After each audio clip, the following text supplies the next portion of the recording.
ನಮಸ್ಕಾರ ಸ್ನೇಹಿತರೆ. ಇಂದಿನ ನಮ್ಮ ಪ್ರಯಾಣ ನಮ್ಮನ್ನು ಕರೆತಂದಿರುವುದು ವೈರಾಗ್ಯ, ಆತ್ಮಜ್ಞಾನ ಮತ್ತು ದೈವಿಕ ಮಹಿಮೆಯ ಪ್ರತೀಕವಾಗಿರುವ ಅಜಾತ ನಾಗಲಿಂಗ ಸ್ವಾಮಿಗಳ ಜೀವನದತ್ತ. ಬಾಲ್ಯದಲ್ಲೇ ಸಂಸಾರದ ಮೋಹವನ್ನು ತೊರೆದು ಆತ್ಮಸಾಧನೆಯ ಹಾದಿಯಲ್ಲಿ ನಡೆದ ಈ ಮಹಾನ್ ಯೋಗಿಯ ಜೀವನ ನಿಜಕ್ಕೂ ಪ್ರತಿಯೊಬ್ಬರಿಗೂ ಪ್ರೇರಣೆಯಾಗಿದೆ. ಹಾಗಾದರೆ ಬನ್ನಿ, ಅವರ ಅದ್ಭುತ ಜೀವನ ಯಾತ್ರೆಯನ್ನು ತಿಳಿದುಕೊಳ್ಳೋಣ. ರಾಯಚೂರು ಜಿಲ್ಲೆಯ ಸಿಂಧನೂರು ತಾಲೂಕಿನ ಜವಳಗೇರಿ ಗ್ರಾಮದಲ್ಲಿ ಅಜಾತ ನಾಗಲಿಂಗ ಸ್ವಾಮಿಗಳು ಜನಿಸಿದರು. ತಂದೆ ಮೌನಾಚಾರ್ಯ, ತಾಯಿ ನಾಗಮ್ಮ. ವಿಶ್ವಕರ್ಮ ಬ್ರಾಹ್ಮಣ ಕುಟುಂಬದಲ್ಲಿ ಜನಿಸಿದ ಇವರ ಮನೆತನದ ಆರಾಧ್ಯ ದೇವತೆ ಕಾಳಿಕಾಮಾತೆ. ನಾಗಲಿಂಗ ಸ್ವಾಮಿಗಳು ಹುಟ್ಟುವುದಕ್ಕೂ ಮುಂಚೆ ಒಂದು ಅದ್ಭುತ ಘಟನೆ ನಡೆದಿತ್ತೆಂದು ಹೇಳಲಾಗುತ್ತದೆ. ಮಹಾನ್ ಯೋಗಿಯಾದ ಚಿದಾನಂದ ಅವಧೂತರು ಇವರ ಮನೆಗೆ ಬಂದು ಜ್ಞಾನ ಸಿಂಧು ಎಂಬ ಪವಿತ್ರ ಗ್ರಂಥವನ್ನು ನೀಡಿ, ಹುಟ್ಟುವ ಮಗನಿಗೆ 12 ವರ್ಷವಾದಾಗ ಈ ಗ್ರಂಥವನ್ನು ಓದಿಸಿರಿ ಎಂದು ಆಶೀರ್ವದಿಸಿ ತೆರಳಿದರು. ವರ್ಷಗಳ ನಂತರ ಅವರ ಮಾತು ಅಕ್ಷರಶಃ ನಿಜವಾಯಿತು. ಬಾಲ್ಯದಿಂದಲೇ ನಾಗಲಿಂಗ ಸ್ವಾಮಿಗಳ ಮನಸ್ಸು ಭಗವಂತನ ಧ್ಯಾನದಲ್ಲೇ ಲೀನವಾಗಿತ್ತು. 12 ವರ್ಷವಾದ ನಂತರ ಪ್ರತಿದಿನ ಊರಿನ ಕಾಳಿಕಾಮಾತೆ ದೇವಸ್ಥಾನಕ್ಕೆ ಹೋಗಿ ಮೌನವಾಗಿ ಧ್ಯಾನ ಮಾಡುತ್ತಿದ್ದರು. ಅದರ ಜೊತೆಗೆ ಜ್ಞಾನಸಿಂಧು ಗ್ರಂಥದ ಪಾರಾಯಣವನ್ನು ನಿಯಮಿತವಾಗಿ ಮಾಡುತ್ತಿದ್ದರು. ಧ್ಯಾನದಲ್ಲಿ ಕುಳಿತರೆ ಸುತ್ತಮುತ್ತಲಿನ ಪ್ರಪಂಚವೇ ಅವರಿಗೆ ಮರೆತು ಹೋಗುತ್ತಿತ್ತು. ಶಾಲೆಯ ಓದುಗಿಂತ ಆತ್ಮಜ್ಞಾನ ಮತ್ತು ಆಧ್ಯಾತ್ಮಿಕ ಜೀವನವೇ ಅವರ ನಿಜವಾದ ಶಿಕ್ಷಣವಾಗಿತ್ತು. ಒಂದು ದಿನ ನಡೆದ ಒಂದು ಘಟನೆ ಅವರ ಜೀವನವನ್ನೇ ಬದಲಿಸಿತು. ತಾಯಿ ಸ್ನಾನ ಮಾಡುತ್ತಿದ್ದ ಸಮಯದಲ್ಲಿ ಅರಿವಿಲ್ಲದೆ ಬಾಗಿಲು ತೆರೆದರು. ಅದರಿಂದ ಬೇಸರಗೊಂಡ ತಾಯಿ ಕೆಲವು ಕಠಿಣ ಮಾತುಗಳನ್ನು ಆಡಿದರು.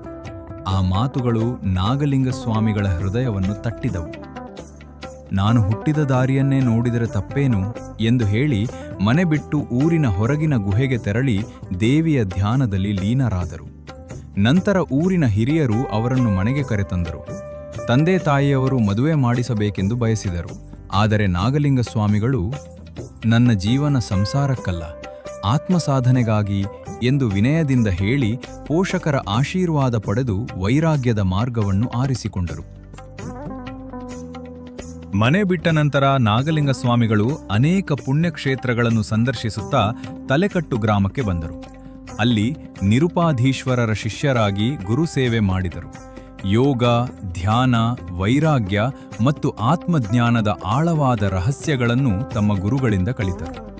ಗುರುಗಳ ಆಶೀರ್ವಾದ ಪಡೆದು ದೇಶಾಟನೆ ಆರಂಭಿಸಿದರು.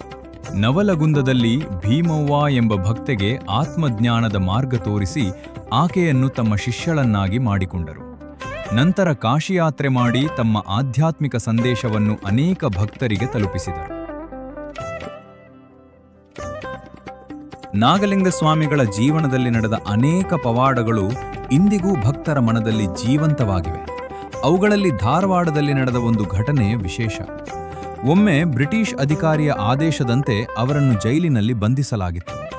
ಆದರೆ ಅದೇ ಸಮಯದಲ್ಲಿ ನಾಗಲಿಂಗ ಸ್ವಾಮಿಗಳು ಅಧಿಕಾರಿಯ ಕಚೇರಿಯಲ್ಲೂ ಕಾಣಿಸಿಕೊಂಡರು.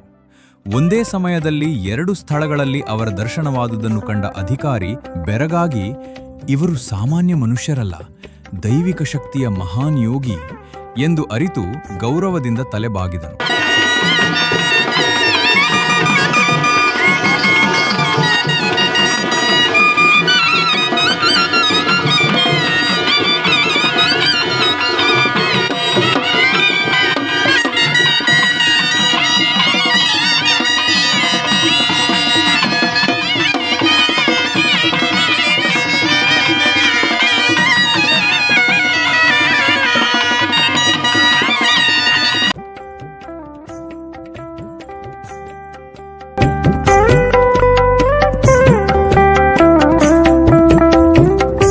ಅಜಾತ ನಾಗಲಿಂಗ ಸ್ವಾಮಿಗಳ ಜೀವನ ನಮಗೆ ಒಂದು ಅಮೂಲ್ಯ ಸಂದೇಶವನ್ನು ನೀಡುತ್ತದೆ.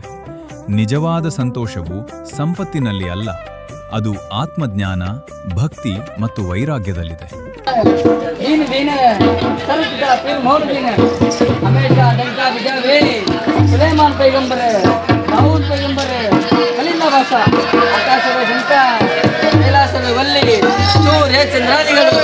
ನಮ್ಮ ಆಲಯಕ್ಕೆ ಬಂದರು.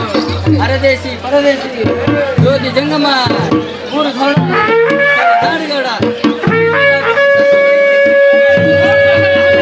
ಇಂತಹ ಮಹಾನ್ ಯೋಗಿಗಳ ಜೀವನ ನಮ್ಮೆಲ್ಲರಿಗೂ ಸದಾ ಪ್ರೇರಣೆಯಾಗಿರಲಿ.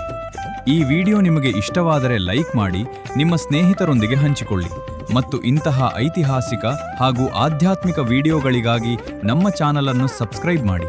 ಧನ್ಯವಾದಗಳು. ನಮಸ್ಕಾರ.